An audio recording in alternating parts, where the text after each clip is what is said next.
काय सांगू आता संतांचे उपकार, मज निरंतर जागविती। काय द्यावे त्यासी भावे उतराई, ठेविता हा पायी जीव थोडा। सहज बोलणे हित उपदेश, करुणी सायास शिकविती। तुका म्हणे वत्स धेनू वेचे चित्ती, तैसे मज येती सांभाळीत। काय द्यावे त्यासी व्हावे उतराई, ठेविता हा पायी जीव थोडा। विठ्ठल विठ्ठल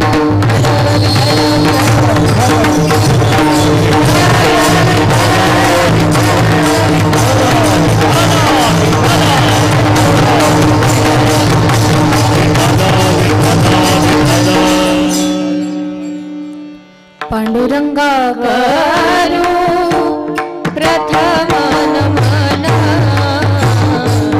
पांडुरंगा करू प्रथम नमन। दुसरे चरण संताची, दुसरे चरण संताची। पांडुरंगा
निज मन मुकुर सुधारी वर्णौ रघुवर विमल जसु जोदायकु फलचारि बुद्धिहीन तनु जानिके सुमिरो पवन कुमार बलबुद्धि विद्या देहु मोहि हरहु कलेस विकार जयांचे केलिया स्मरण होय सकळ विद्येचे अधिकरण तेच वंदू श्री चरण श्री गुरूंचे नमस्कारून आता विठ्ठल विठ्ठल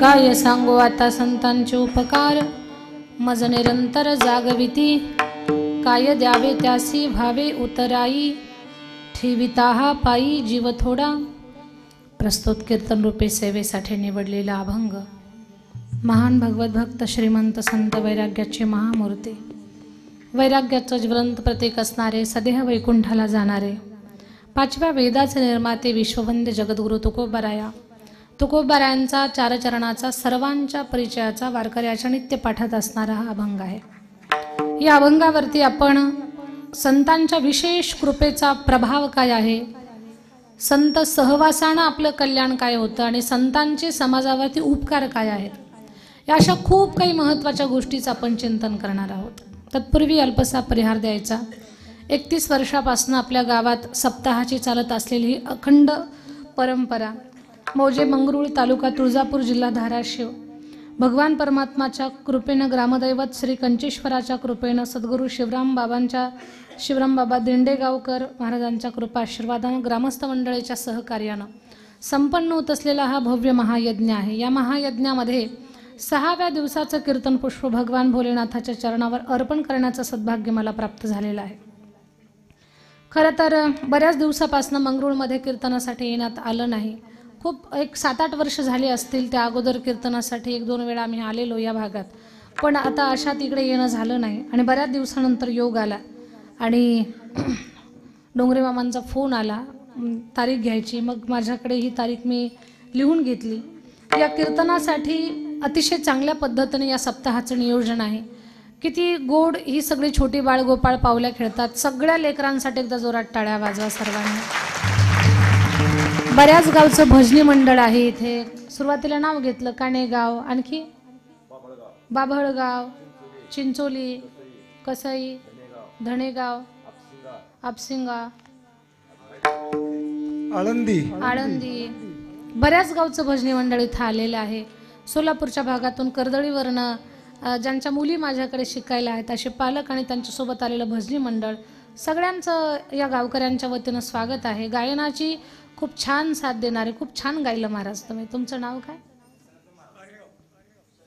सनातन महाराज, खूप छान। आणि त्यांना साथ केलेले हरिभक्त परायण नाणेगावकर। आपणही बाबा मला सगळ्यांचा परिचय नाही बरं, सगळ्यांनी खूप छान गायलं आणि तुम्ही दोघांनी खूप छान वाजवलं। नाव काय बाळा?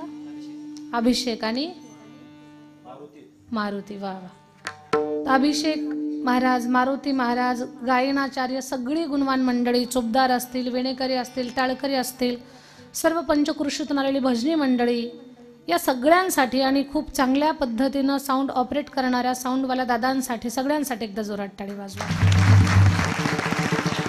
माझ्यासोबत माझ्या विद्यार्थिनी खूप गोड कंठ आहे अपेक्षाताई आणि संध्याताई। अपेक्षाताई खूप छान कीर्तन करते, चांगलं भागवत करते। यूट्यूबला अपेक्षाताई पवार हे नाव टाकलं तर खूप चांगलं गाणं, चांगलं वक्तृत्व तुम्हाला पाहायला मिळेल। आणि या छोट्या कर्दळीच्या आहेत त्या अंकिता गायकवाड आणि धनश्री गायकवाड, त्यांचे पालकही याच कीर्तनाला आहेत। हार्मोनियमची साथ देणारे बाबा वा सरडे बाबा आहेत। छोटे छोटे हे माझी भावंड सुद्धा वारकरी संप्रदायात आहेत। त्यांच्या गळ्यातल्या माळीवरनं माझ्या लक्षात येते। काहींच्या गळ्यात मृदंग आहेत, म्हणजे ते मृदंगाचार्य आहेत, हेही माझ्या लक्षात आलेलं आहे। खूप छान वातावरण आहे आणि बऱ्याच दिवसांना कीर्तनाचा योग आला। या गोष्टीचाही मला स्वतःला आनंद वाटतोय। ज्यांच्याकडे जेवणाची व्यवस्था झाली त्यांनी खूप चांगली सेवा केली। आल्यानंतर प्रत्येक महाराजांचंच तुम्ही अगदी सनई फटाके काय त्या सगळ्या गोष्टींना स्वागत करताय, खूप छान वाटलं। आणि सनई वाजवण्यासाठी वयस्कर माणसं आहेत, त्या गोष्टीचा तर मला खूप जास्तच आनंद झाला। डोंगरे मामा खूप छान वाटलं नियोजन। आणि जास्तीचा वेळ न घेता आपण आता परमेश्वराचं चिंतन या अभंगावरती करणार आहोत। संतांच्या बद्दल आपण बोलणार आहोत। परिसरातून पंचक्रोशीतून आलेले सगळे भाविक जन, गावातील सर्व ज्येष्ठ श्रेष्ठ मंडळी, सरपंच असतील, उपसरपंच असतील, सर्व ग्रामस्थ मंडळी, राजकारण, समाजकारण, अर्थकारण, शेती, उद्योग, व्यवसाय, व्यापार, सर्व क्षेत्रामध्ये स्वतःच्या ठिकाणी श्रेष्ठ असणारी माणसं, या सगळ्यांच्या मध्ये ईश्वराचं चिंतन पाहू। गडबडीत अज्ञानानं एखादं महत्त्वाचं नाव राहून जात असेल तर क्षमा असावी। आपल्या सगळ्यांच्या मध्ये आपण कीर्तन पाहू। विठ्ठल विठ्ठल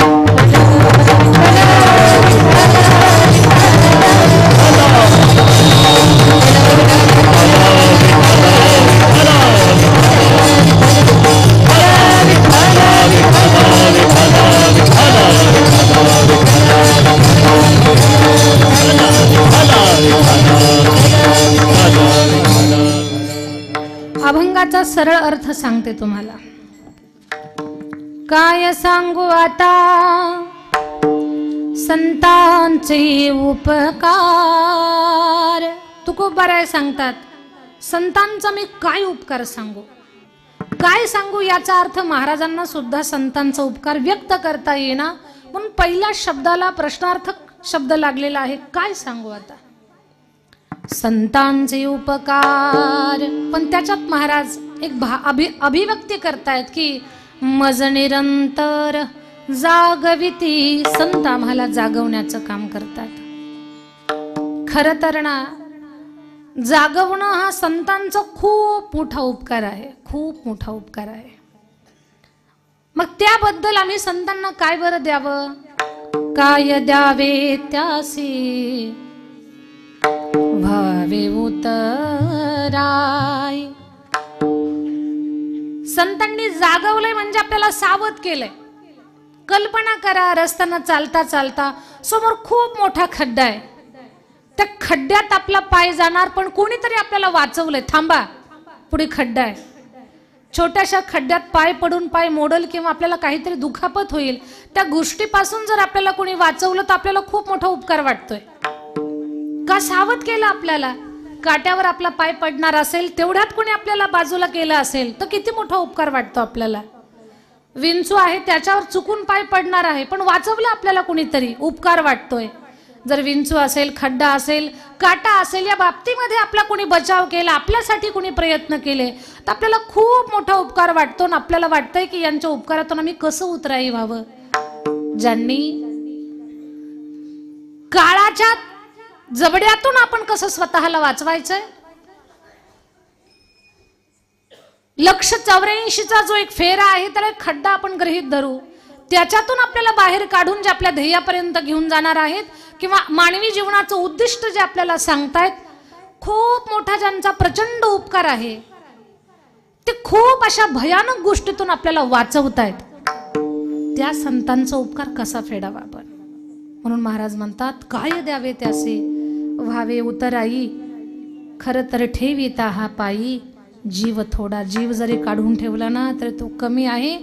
लक्षात घ्या, माणसाला सगळ्यात जास्त प्रिय आपला प्राण आहे, आपला जीव आहे। अगोदर आपण स्वतःला आपला प्राण प्रिय आहे, मग त्याच्यानंतर सगळं जग आहे। मांजरीसारखी अवस्था नाही माणसाची, माकडासारखी आहे। पूर आल्यानंतर पहिले माकड आपल्या पिलाला डोक्यावर घेतं, खांद्यावर घेतं, डोक्यावर घेतं, आणि जेव्हा माकडाच्या डोक्यावरनं पाणी जायला लागतं तेव्हा ते त्याला पायाखाली घालतं, मग स्वतःला वरती घेतं। याचा अर्थ काय, स्वतःचा बचाव झाला पाहिजे। प्रत्येकाला स्वतःचा प्राणप्रिय आहे, जीवप्रिय आहे, पण संतांचा उपकार एवढा मोठा आहे की त्या प्रिय प्राणाला सुद्धा ठेविता हा पायी जीव थोडा। जीव जरी आपण सर्व भाव जरी अर्पण केला तरी त्यांच्या उपकारातून उतराई होत नाही। याचा अर्थ याही पेक्षा त्यांचा मोठा उपकार आपल्यावरती आहे। संतांचा भाव एवढा सुंदर आहे। संतांच्या सहज बोलण्यातून जगाचं कल्याण। तुमच्या आमच्या सहज बोलण्यातून एखाद्याच्या घरात पेटतंय आणि संतांच्या सहज बोलण्यातून पेटलेलं विजतंय। हा फरक आहे सहज बोलण्यातला। सहज बोलणे हेत उपदेश करुणी सायास शिकविती। कोणीतरी विचारलं, संताचा साधकाबद्दल भाव कसा? उत्तर मिळालं गायीचा बछड्याबद्दल. जसा तुका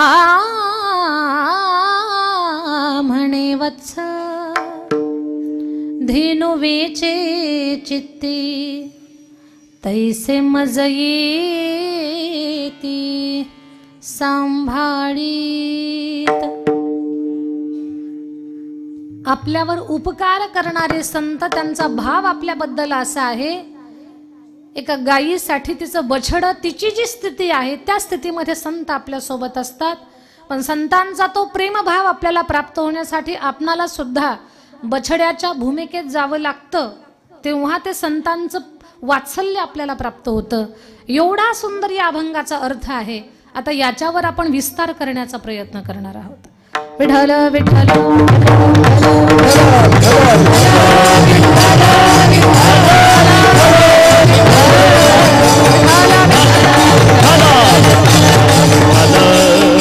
महाराष्ट्राच्या मातीमध्ये साधू संतांची मांदियाळी पाहायला मिळते. एक नाही, अनेक संतांना सजलेली ही महाराष्ट्राची भूमी आहे. त्याच्यामध्ये जगद्गुरु तुकोबाराय म्हणजे वैराग्याचा मूर्तिमंत पुतळा. खरं तर वैराग्य शब्दाला सुद्धा ज्यांच्यामुळे वैराग्य प्राप्त झालं असं ज्यांनी चरित्र केलं ते जगद्गुरु तुकाराम महाराज. जगद्गुरु तुकोबारायांच्या चरित्रामध्ये आपल्याला खूप आश्चर्य पाहायला मिळतात. बरं, खूप आश्चर्य पाहायला मिळतात. आश्चर्य शब्दाचा अर्थ माझ्या बुद्धीनं तुम्हाला सांगते. एखादी गोष्ट होणेच नाही, ती गोष्ट घडली. आपण म्हणतो आश्चर्य झालं, हे होऊ शकत नाही, पण घडलं, त्याला काय म्हणायचं? आश्चर्य. जगामध्ये 7 आश्चर्य आहेत. जगातले आश्चर्य 7 कोणते कोणते हे काही विचारत बसणार नाही. भारतातलं आश्चर्य सांगता येईल का तुम्हाला? ताजमहल हे भारतातलं आश्चर्य आहे. किती लोकांनी ताजमहल पाहिलाय? मी पाहिलाय म्हणून मी वर हात करते. 1 2. बाकी कोणीच नाही पाहिला का ताजमहल? 3. आणखी झोपल्या का काय? मंगरूळ 4 5 6.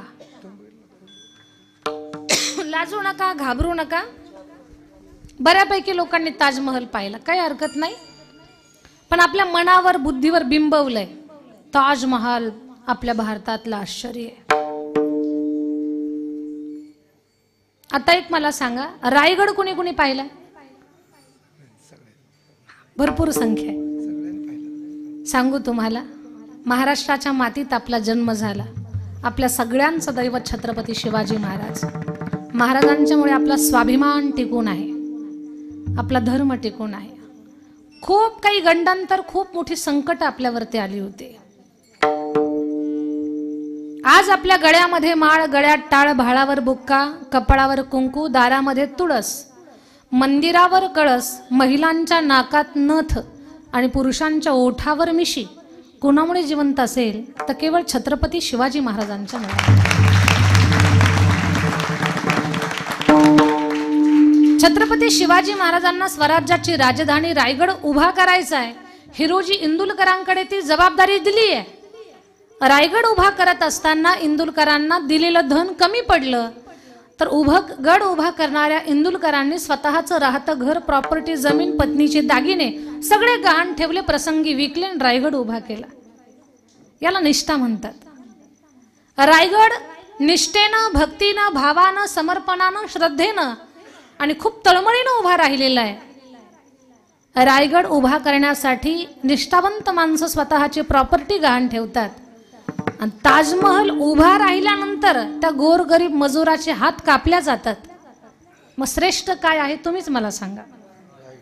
हा, मग रायगड हे काय आहे? या मातीतलं आश्चर्य आहे, सगळ्यात मोठं आश्चर्य. तर मला सांगायचं तुम्हाला, आश्चर्य त्याला म्हणतात एखादी गोष्ट होणेच नाही पण ती गोष्ट घडली, त्याला आश्चर्य म्हणावं. आश्चर्य समजावून सांगण्यासाठी आतापर्यंत हा विस्तार मी केला किंवा आतापर्यंतचं बोलले. आता मला मूळ मुद्द्याकडे तुम्हाला घेऊन जायचंय. जगद्गुरु तुकोबारायांच्या चरित्रामध्ये आपल्याला खूप आश्चर्य पाहायला मिळतात. महाराजांच्या चरित्रातलं एक सुंदर आश्चर्य सांगते तुम्हाला. देहासहित वैकुंठाला जाणे या मृत्यूलोकामध्ये ही गोष्ट फार कठीण आहे. अशक्य म्हटलं तरी काही अडचण नाही, पण जी गोष्ट शक्यच नाही ती ज्यांनी शक्य केली त्यांना तुकोबराय म्हणतात. कुडी सहित झाला गुप्त तुका. देहासहित वैकुंठाला जाणं ही गोष्ट शक्य नाहीये, पण ज्यांनी शक्य केली ती तुकोबराय आहेत. वेद 4च आहेत, पण त्या वेदाचा मतितार्थ, त्या वेदाचा गाभा, वेदाचा सार तुकोबरायाने निर्माण केलेल्या गाथ्यामध्ये आहे. संप्रदायातली लोक किंबहुना गाथ्यावर अभ्यास करणारी माणसं सांगतात तुकोबरायाचा गाथा साधारण ग्रंथ नाही, तो 5वा वेद आहे. वेद निर्माण करणं ही गोष्ट शक्यच नाही, पण ज्यांनी शक्य केली ते तुकोबराय. आश्चर्य आहे की नाही? एखादी गोष्ट शक्यच नाहीये, पण ती शक्य घडणं ज्यांनी घडवली, हे आश्चर्य ज्यांनी केलं त्यांना तुकोबराय म्हणतात. एकदा माझ्या मनात आलं, बरं कथा करत होतो आम्ही संत चरित्र, कथा करता करता मनात आलं तुकोबरांना घ्यायला विमान आलं. आता कुठे विमान? मग लक्षात आलं महाराज एका विमानात बसवून गेले, पण एक विमान आपल्या सगळ्यांसाठी ठेवलंय, फक्त आपण त्याच्यात बसत नाही. तो आपल्या भीतीचा भाग आहे. भीती आहे का महत्त्व कळत नाही, हा ज्याच्या त्याच्या अभ्यासाचा विषय आहे. महाराज एका विमानात बसून गेले, पण एक विमान तुमच्या माझ्यासाठी ठेवलंय, ते विमान म्हणजे तुकोबरायांचा गाथा. त्याच्यात फक्त बसायचंय आपल्याला, ते बरोबर घेऊन जाईल आपल्याला. टोल नाका सुद्धा नाही, आरटीओची भीती नाही, कुठे ढग येतील आणि मध्ये ब्रेक लागेल, विमान क्रॅश वगैरे होईल असले काहीही काळजी नाही. ते सरळ आपल्याला घेऊन जाईल. आश्चर्य आहे. तुकोबरायांच्या चरित्रातलं आणखी एक सुंदर आश्चर्य सांगते मी तुम्हाला. महाराजांच्या नावानं यम घाबरतात. आश्चर्य की नाही? तुकाराम तुकाराम तुकाराम तुकाराम तुकाराम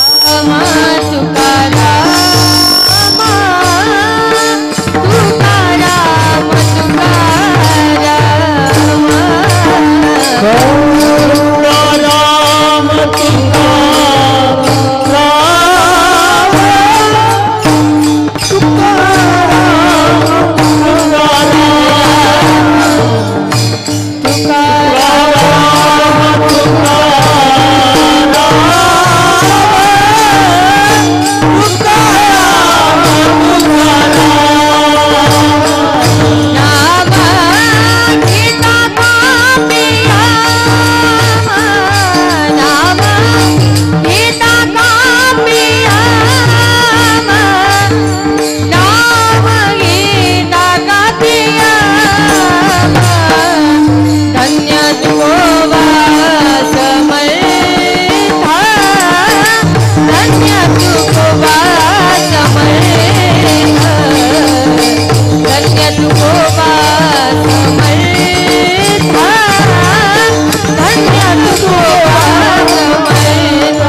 यम घाबरतो. मंगरुळ ऐकता ना तुम्हीच? तुकोबराच्या नावाला यम घाबरतो. देवाच्या नावाला भूतानं, यमानं, पिशाच्यांनी घाबरणं ठीक आहे, एखाद्या मंत्राला भूतांनी घाबरणं ठीक आहे, पण तुकोबराच्या नावाला यम घाबरतोय ही गोष्ट थोडीशी जरा वेगळी वाटते, पण ही गोष्ट पटवून देते मी तुम्हाला. असं एक देवाचं नाव आहे पहा, ते त्या देवाचं नाव ऐकलं की भूत पळून जातात, भूतच थांबत नाहीत. कल्पना करा, मी ते नाव तुमच्याच तोंडातून बाहेर काढते, तुम्ही फक्त माझ्यासोबत बोला. कधीतरी आपल्याला गावच्या स्मशानभूमीतून येण्याचा योग यावा आणि वेळ रात्रीच्या 12ची असावी, 12च्या नंतरची. आपण स्मशानभूमीत पाय टाकावा आणि साऱ्या गावातली लाईट जावी आणि 4-2 पावलं पुढं आपण गेलो की मग लक्षात यावं आज अमावस्या आहे. थोडंसं आणखी पुढे गेलं की आजोबानं लहानपणी सांगितलेलं आठवावं, पप्या अमावस्येच्या रात्री 12 नंतर त्या स्मशानातल्या वडाच्या झाडाखाली निघतं बरं, नसलं तरी दिसतं. वेगळे वेगळे आवाज काही यायला लागतात. आपण एवढे घाबरतो, आपल्या तोंडातून एक नाव बाहेर येतं. तिथं काही कीर्तनकार नसतात राम राम म्हणायला, पण तिथं आपोआप म्हणतो आपण राम राम राम राम राम. बरोबर. हा काही अनुभव तर नाही ना, एवढ्या पटापटा उत्तर देताय तुम्ही. राम राम राम राम लगेच आपण तोंडातून राम बोलतो. याचा अर्थ राम नामाला भूत घाबरतं, हे सुद्धा आपल्याला लहानपणी शिकवलेलं आहे. बाकी काहीच आठवत नाही, तोंडातून आपोआप राम बाहेर पडतो आपल्या. याचा अर्थ रामाच्या नावाला भूत घाबरतं. याचा आणखी एक पुरावा देते मी. गोस्वामी संत तुलसीदासजी शौचाला जायचे आणि शौचावरून वापस येताना डब्यामध्ये उरलेलं पाणी एका झाडाच्या बुडाला टाकायचे. खूप दिवस त्यांचा तो क्रम चालू. एक दिवस काय झालं, शौचाला गेले, उरलेलं पाणी डब्यातलं झाडाच्या बुडाला टाकलं, त्यातून एक भूत प्रगट झालं. ते भूत पाहिलं, ते म्हणतं तुलसीदासजी तुमचे खूप धन्यवाद, तुम्ही मला एवढ्या दिवसापासून पाणी पाजताय, मी अतृप्त होतो, पण तुमचा खूप मोठा उपकार माझ्यावरती झालाय. आता तुम्ही मला काहीतरी मागा की जेणेकरून या तुमच्या उपकारातून मी उतराई होईल. सांगा, तुम्हाला पैसे देऊ, गाडी देऊ, कपडे देऊ, काय काय देऊ, खायला देऊ, तुम्ही मागाल ते मी तुम्हाला देतो. म्हणे कोण आहेस तू? म्हणे मी भूत आहे. तुम्ही जे काही मागाल ते देण्याची ताकद आहे माझी, मी भूत आहे. ठीक आहे भूता, तू भूत आहेस आणि मी जे मागल ते तू देणार आहेस, पण एवढं गाडी घोडा असं सगळं काही सांगतोयस, तो सोनं नाणं सांगतोय, तुझ्याकडे काही फॅक्टरी आहेत का याच्या? नाही म्हणे माझ्याकडे फॅक्टरी नाही, पण सगळ्याच्या फॅक्टरीतला माल आपलाच आहे. म्हणे कसं काय? म्हणे एखाद्याच्या घरातून, एखाद्याच्या कंपनीतून, एखाद्याच्या गोडाऊनमधून एखादी वस्तू सहज उचलून कशी आणायची हे मला कोणी शिकवायला गरज नाही. मी आणू शकतो आणि मी न विचारता कुणाचीही वस्तू उचलू शकतो. न विचारता दुसऱ्याची वस्तू जी उचलून आणतात ती भूत असतात.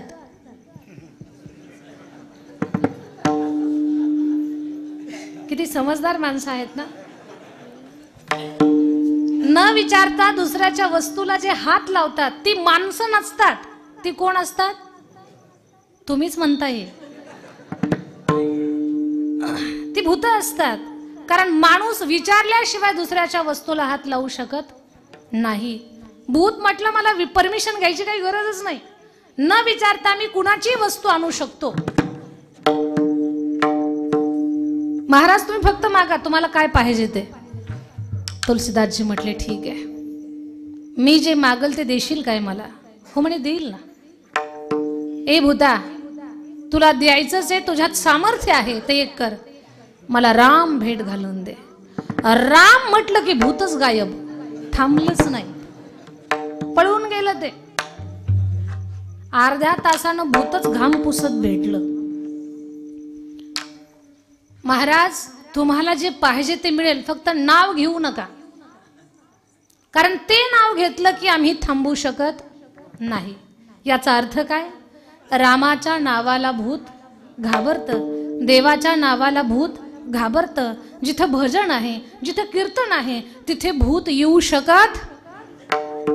जेवढी माणसं आहेत तेवढीच कीर्तनाला आलेली आहेत. कारण भूत इकडे येऊ शकत हे तुम्ही म्हणताय, मी म्हणत नाहीये. कीर्तनाला भूत येतील काय? ते थांबू शकत नाहीत तिथे. कारण देवाच्या नावाला भूत घाबरतं. 2 पुरावे दिले मी तुम्हाला. देवाच्या नावाला, राम नामाला भूत घाबरतात. देवाच्या नावाला घाबरणं ठीक आहे, तुकोबारायांच्या नावाला घाबरायचं काय कारण? कोणीतरी विचारलं, महाराज तुमच्या नावाला घाबरण्याचं काय